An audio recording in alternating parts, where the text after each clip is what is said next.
자, 이제 먼저 질문을 드리면서 말씀을 시작하려고 합니다. 나에게 돈이 생겼을 때 가장 먼저 뭘 하나요?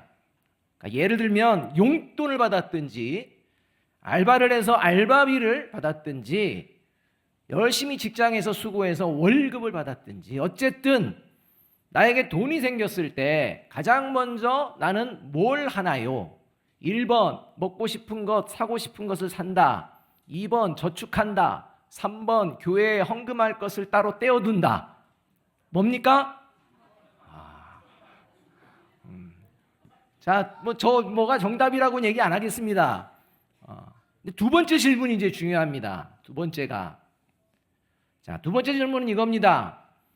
예수님을 믿는 사람은 교회에 헌금을 하는데 헌금은 왜 하는 것일까요? 자, 자막이 안 나오네요. 자, 두 번째, 예수님을 믿는 사람은 교회에 헌금을 하는데 헌금은 왜 할까요? 1번 복 받기 위해서, 2번 헌금 안 하면 벌 받을 것 같아서, 3번 자꾸 강요해서, 4번 하나님의 은혜에 감사해서. 뭘까요? 이건요 정답이 있습니다. 그게 뭐냐면 하나님의 은혜에 감사해서입니다. 예수님을 믿는 구원받은 그리스도인은 하나님의 은혜에 감사하기 때문에 헌금을 합니다. 다른 이유가 없습니다. 이것이 가장 중요한 이유입니다. 오늘 우리가 읽은 말씀이 헌금을 왜 하는 것인지 잘 가르쳐 주시는 말씀 중에 한 부분입니다. 오늘 본문 말씀의 배경이 이러합니다.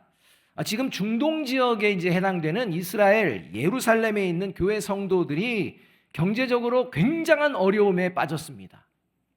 이 소식을 유럽 땅에 있는, 지금의 유럽 땅에 있는 이 고린도 교회 성도들이 듣게 되었습니다. 이 소식을 듣고 예루살렘 교회 성도들보다 경제적으로 넉넉하고 여유가 있었던 고린도 교회 성도들이 주변에 있던 다른 교회보다도 먼저 발벗고 앞장서서 예루살렘 교회 성도들을 도와주기로 결정하고 헌금 모금을 시작했습니다. 그 후에 이제 경제적으로는 넉넉하지 못한 주변에 있던 교회들도 이 예루살렘 교회 성도들이 자신들보다도 더 어렵다는 소식을 들었고 그 소식을 들은 고린도 교회 성도들이 십시일반 헌금 모금을 하고 있다는 얘기를 주변에 있는 교회들도 들었습니다. 그래서 이제 자기들도 힘들지만 더 힘든 예루살렘 교회 성도들을 위해 우리도 헌금을 합시다 해서 최선을 다해 헌금을 모으기 시작했습니다. 시간이 흐릅니다. 그런데 문제가 생겨났습니다. 고린도 교회보다도 경제적으로 어렵고 고린도 교회보다도 늦게 헌금을 모은 이 주변 교회들은 예루살렘 교회 성도들을 도울 수 있는 헌금 모금을 이미 마쳤는데 정작 경제적으로 넉넉했고 가장 먼저 헌금을 모으기 시작한 고린도 교회는 1년이 지나도록 헌금 모금을 마치지 못하고 있는 상태였다는 것입니다. 이런 상황에서 사도 바울이 고린도 교회 성도들에게 1년 전 예루살렘 교회 성도들을 돕고자 계획한 헌금 모금을 잘 마무리하도록 권면하는 이러한 내용이 오늘 우리 본문의 내용입니다. 배경입니다. 이때 하나님께서 사도 바울을 통해 헌금을 하는 이유, 헌금을 왜 하느냐? 이것에 대해서 분명하게 이제 모든 그리스도인들에게 가르쳐 주시는데 그 말씀이 9절 상반절 말씀입니다. 함께 한번 읽어보겠습니다. 시작. 여러분은 우리 주 예수 그리스도의 은혜를 알고 있습니다. 이렇게 말합니다. 고린도 교회 성도들이 1년 전 예루살렘 교회 성도들을 위하여 헌금하기로 결정했던 이유, 그 이유는요 어디에 있었느냐? 하나님의 은혜를 알고 있었기 때문입니다. 예루살렘 교회를 통해서 예수 그리스도를 믿는 그 복음을 들었기 때문에 그 하나님의 은혜를 알았습니다. 그리고 그 하나님의 은혜로 구원받았다는 것을 알고 있었습니다. 그런데 어느 순간 하나님의 은혜를 잊어버리고 하나님 앞에 약속한 헌금 드리는 것을 소홀히 여기게 되었다는 것입니다. 여러분, 예수님이 십자가에서 죽으신 것은 누구를 위해 죽으신 것일까요? 아이는 정답을 얘기하잖아요. 바로 저와 여러분을 위해서 영원한 지옥에서 살아야 살 수밖에 없는 저와 여러분을 영원한 지옥의 형벌에 빠지지 않게 하기 위해서 저와 여러분을 대신하여 예수님께서 십자가에서 죽으신 줄로 믿습니다. 여러분 믿으십니까? 자, 그렇다면 예수님이 십자가에서 죽으신 후 3일 만에 부활하신 것은 누구를 위한 것일까요? 여러분, 그것도 바로 저와 여러분을 위해서입니다. 저와 여러분이 하나님의 나라에서 영원히 살 수 있게 하시기 위해서 예수 그리스도께서 십자가에서 죽으시고 부활하신 줄로 믿습니다. 여러분, 이것을 여러분 믿으십니까? 그렇다면 여러분, 하나님의 은혜를 알고 이 하나님의 은혜로 구원받은 그리스도인은요, 하나님의 은혜에 감사하는 마음으로 헌금을 하게 되어 있다는 것입니다. 헌금하는 이유, 하나님의 은혜에 감사하기 때문입니다. 그렇다면 여러분, 하나님의 은혜를 알고 감사하는 마음으로 헌금을 하면 헌금을 억지로 할까요? 자원함으로 할까요? 당연히 자원함으로 하게 됩니다. 그러니까 헌금은 억지로 하는 게 아닙니다. 하나님의 은혜에 감사하기 때문에 자원해서 드립니다. 그래서 12절 상반절은 이렇게 말씀하고 있는 것입니다. 함께 한번 읽어보겠습니다. 시작. 기쁜 마음으로 각자의 형편에 맞게 바치면 하나님께서는 그것을 기쁘게 받으실 것입니다.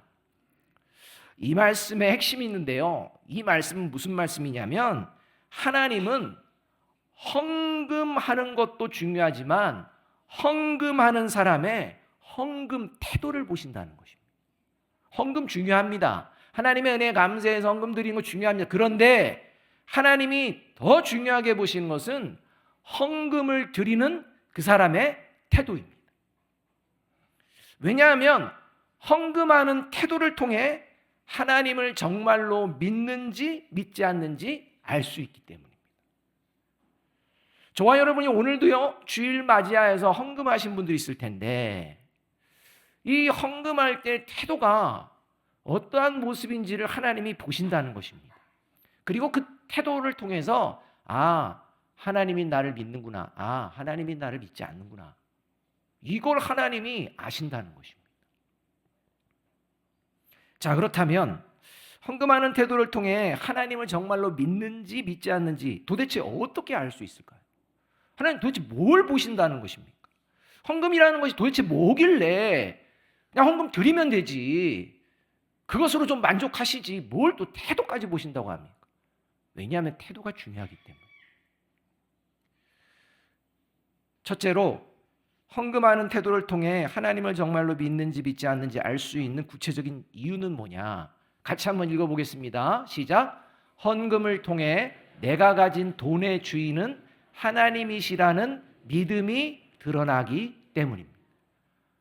헌금 드리는 게 단순한 문제가 아닙니다. 내가 가진 돈의 주인이 누구시다? 하나님이심을 믿습니다 라는 마음으로 드리는가 보신다는 겁니다. 여러분, 하나님을 믿는 것은 하나님이 나의 주인이심을 고백하며 살아가는 것입니다.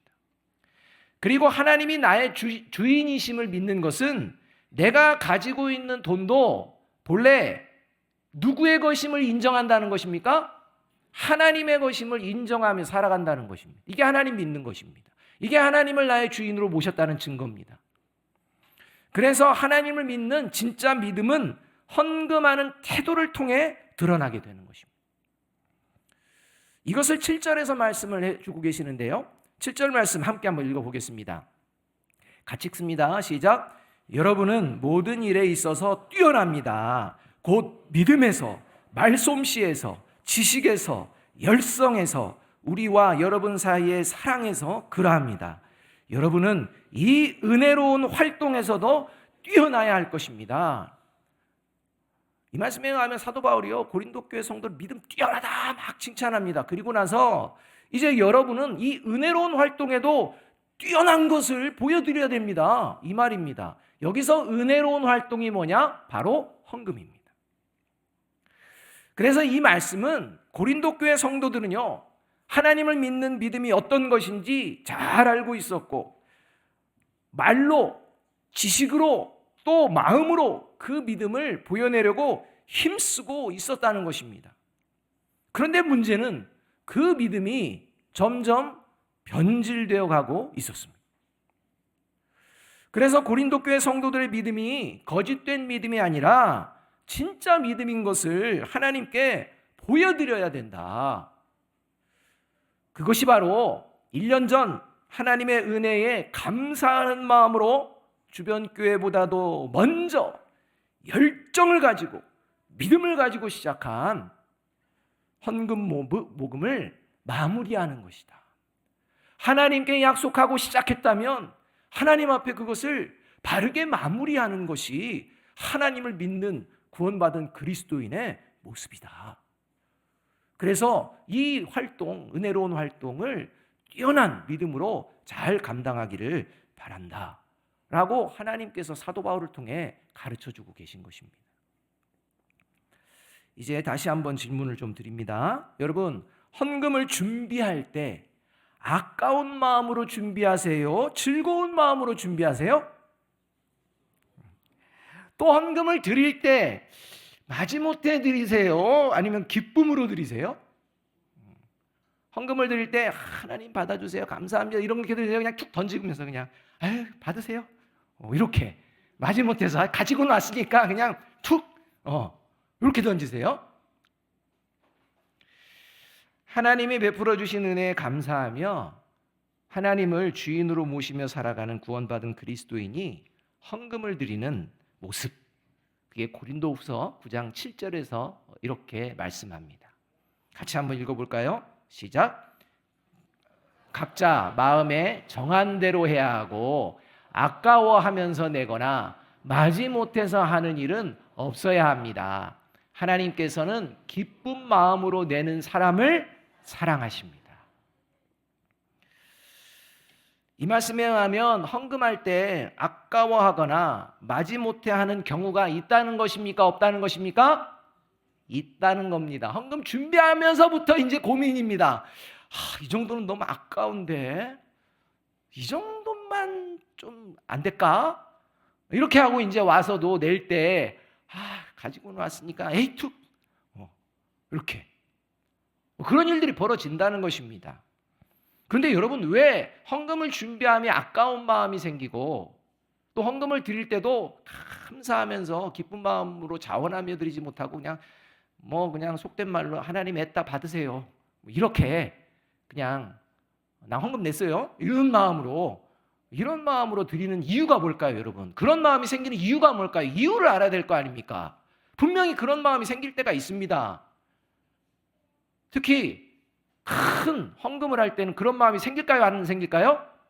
생깁니다. 이렇게까지 돼갈 필요가 있을까? 그런 마음도 생깁니다. 여러분, 왜 그런 마음이 생길까요? 그 이유가 있습니다. 그게 바로 그 마음에 탐심이 있기 때문입니다. 여러분, 저와 여러분 안에 탐심이 다 존재합니다. 사단이요, 그 탐심을 건드립니다. 탐심 때문입니다. 저와 여러분이 가지고 있는 돈 누구 것입니까? 벌써 대답도 잘 안 하려고 하잖아요. 그러니까 하나님의 것이라고 생각은 하는데 내 것으로 만들려고 하는 마음이 있다는 겁니다.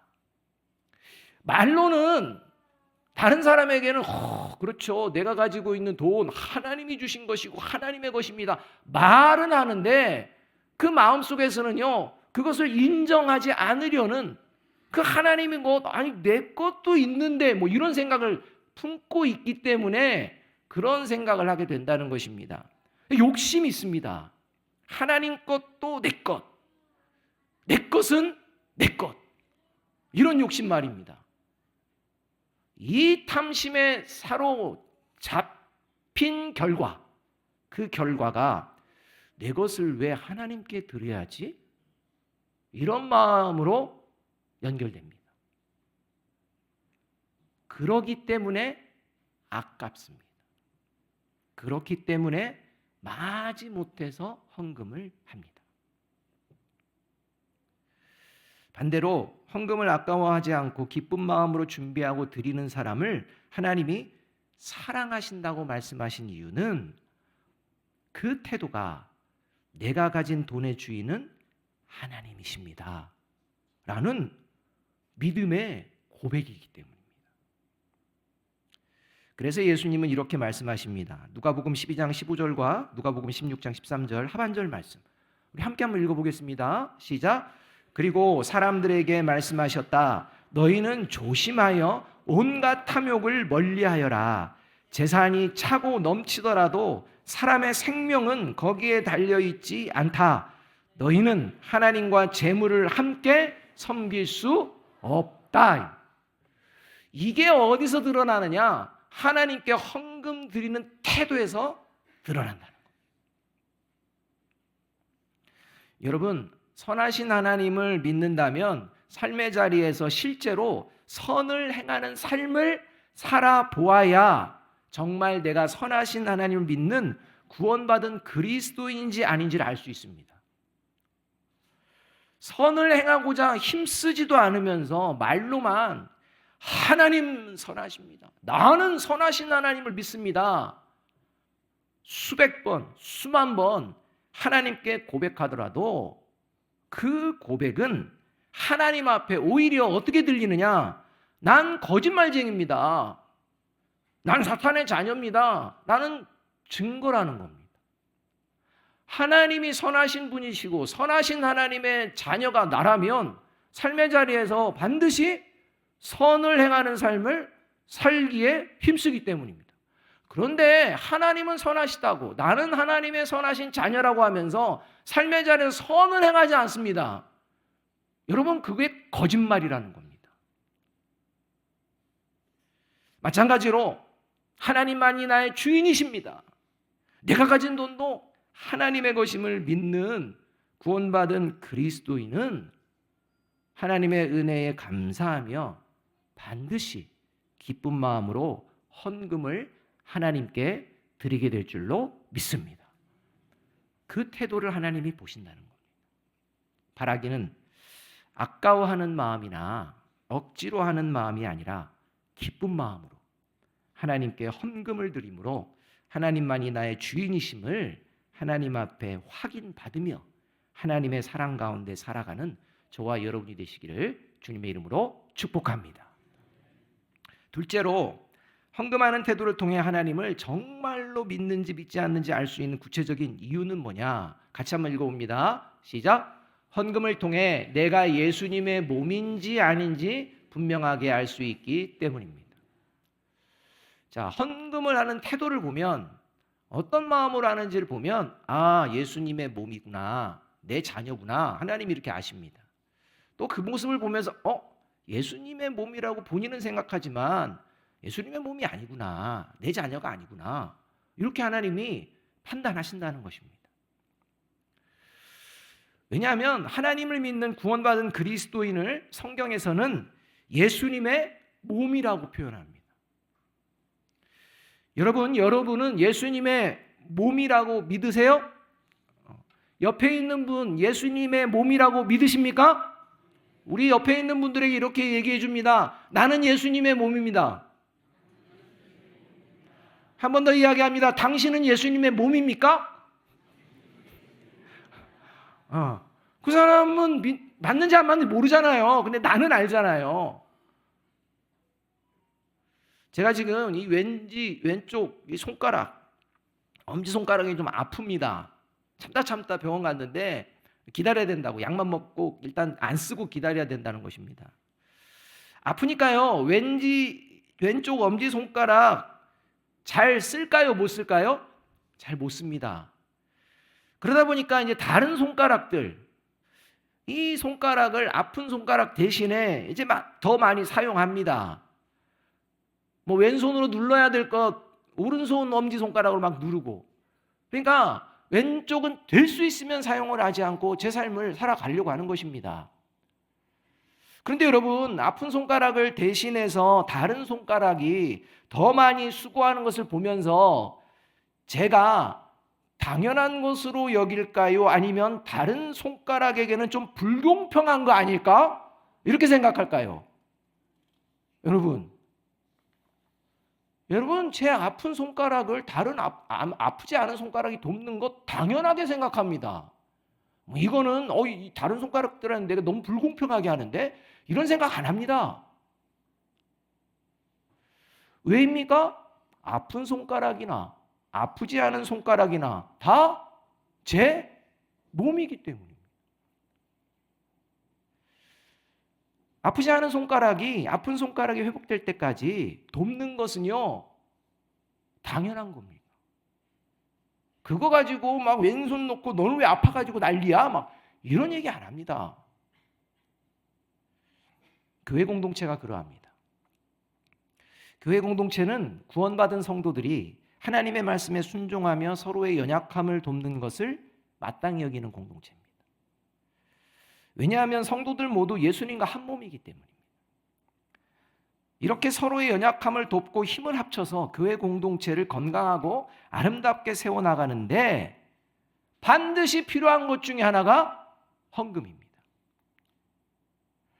그래서 예수님의 몸인 예루살렘 교회 성도들이 경제적으로 큰 어려움을 겪게 되자 또 예수님의 몸인 고린도 교회 성도들이 돕고자 하는 마음으로 자원해서 1년 전 헌금을 시작했던 것입니다. 그런데 어느 순간 헌금을 멈추는 일이 벌어집니다. 사탄이 고린도 교회 성도들의 마음에 들어가서 예루살렘 교회 성도들과 고린도 교회 성도들이 모두 예수님의 한 몸이라는 생각을 사라지게 만드는 것입니다. 그 결과 고린도 교회 성도들의 마음에 헌금을 모아서 우리가 그 예루살렘 도운들 우리에게 나에게 무슨 유익이 있겠어? 혹시 돕는다고 그냥 우리만 더 힘들어지는 거 아니야? 차라리 그냥 돕지 말고 우리라도 좀 잘 견디면 될 거 아니야? 이런 지경에까지 그 마음을 품게 되었을 것이라고 생각됩니다. 그러니까 이제 헌금을 안 합니다. 왜 도와야 돼? 우리한테 무슨 유익이 있어? 우리만 더 힘들어지는 거 아니야? 이런 겁니다. 그래서 하나님은 사도 바울을 통해 헌금을 다시 시작해야 하는 이유에 대해서 14절에서 이렇게 말씀하고 있는 것입니다.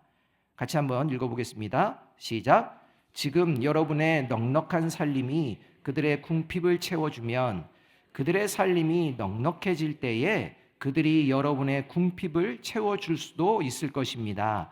이렇게 하여 평형이 이루어지는 것입니다. 한마디로 교회 공동체는 서로 돕는 거라는 겁니다. 서로 연약함을 도와서 교회 공동체를 바르게 세우기에 힘쓰는데 그 과정 가운데 필요한 헌금, 감사함으로 드리는 것도 중요하다는 것입니다. 여러분, 헌금할 때 절대 가져서는 안 되는 마음 중 하나가 생색내는 마음입니다. 헌금을 하고서요 막 생색내고 돌아다닙니다. 절대 그런 일이 있어서는 안 됩니다. 병든 공동체, 병든 교회 공동체는요, 헌금을 많이 하는 분의 목소리가 크고 교회 공동체를 좌지우지하는 현상이 나타납니다. 또 이게 없어서 불편하다, 저게 없어서 불편하다, 이것 좀 마련해달라, 저런 것 좀 마련해달라 하며 불평과 불만들을 이야기하고 다니면서 정작 본인은 헌금을 잘할까요, 못할까요? 잘 안 할 뿐만 아니라 아예 안 하는 분도 있습니다. 그러면서 이게 문제다, 저게 문제다, 이건 이렇게 고쳐야 되지, 교회 공동체, 이런 말만 하고 다닙니다. 이런 분들이 많은 교회 공동체, 병든 교회 공동체입니다. 그러나 건강한 교회 공동체는 헌금을 많이 하는 분일수록 목소리를 내지 않으려고 조심합니다. 성도들이 오해하기 때문입니다. 무슨 얘기를 하면 하면서 막 이제 오해하기 시작합니다. 전혀 그런 마음이 아닌데 말입니다. 그래서 조심합니다. 그리고 교회 공동체를 물질로 섬길 수 있도록 해주신 하나님께 감사하며 그 마음으로 계속 신앙생활을 합니다. 또 성도들도 마찬가지입니다. 교회 공동체를 위해서 필요한 것이 있다고 판단이 되면 기도하며 말없이 하나님 앞에 준비하고 준비된 헌금을 드립니다. 기쁨으로 말입니다. 이게 건강한 교회 공동체의 모습입니다. 오늘 모든 세대가 함께 모여 예배를 우리가 드리고 있는데요. 지금 당회원들과 운영위원들이 함께 기도하는 기도 제목이 있습니다. 오늘 말씀을 준비하면 이 부분 꼭 나눠야겠다라는 생각이 들어서 말씀드립니다. 우리 교회 주일학교에 자녀들이 많이 모이고 있습니다. 참으로 하나님께 감사를 드립니다.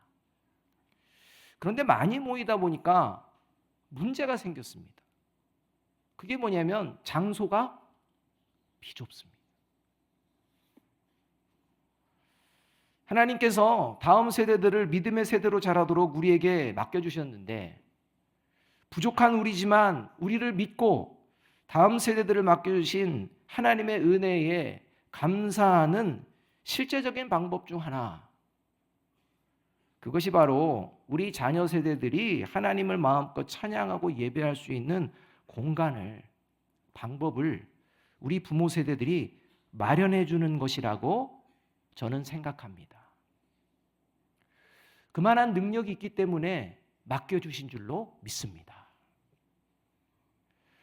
함께 기도해 주시기 바랍니다. 그리고 이러한 문제를 바르게 해결해 나가는 과정에 필요한 것이 있는데 그게 뭐니 해도 하나님 앞에 기쁘게 드리는 헌금입니다. 바라기는 나를 구원하여 주신 하나님의 은혜에 감사하며 나의 가진 것이 하나님의 것임을 인정하고 먼저 예수님의 몸인 교회 공동체가 건강하고 아름답게 세워지기를 기도하는 마음으로 하나님께 헌금을 바르게 준비하고 드리는 저와 여러분이 되시기를, 그래서 하나님의 사랑받는 자녀됨이 하나님 앞에 확정받으시는 저와 여러분이 되시기를 주님의 이름으로 축복합니다. 마지막으로 12절 말씀 함께 한번 읽어보겠습니다. 시작. 기쁜 마음으로 각자의 형편에 맞게 바치면 하나님께서는 그것을 기쁘게 받으실 것입니다. 하나님께서는 없는 것까지 바치는 것을 바라지 않으십니다. 여러분, 헌금은 막 무리해가지고 하는 게 아닙니다. 하나님께 마음을 정하고 정한 그것을 기쁘게 준비하고 그것을 하나님의 나라와 영광을 위하여 드려질 때 하나님이 영광 받으실 뿐만 아니라 하나님이 저와 여러분의 삶을 더 풍요로운 삶으로 이끌어 주실 줄로 믿습니다. 기도하겠습니다.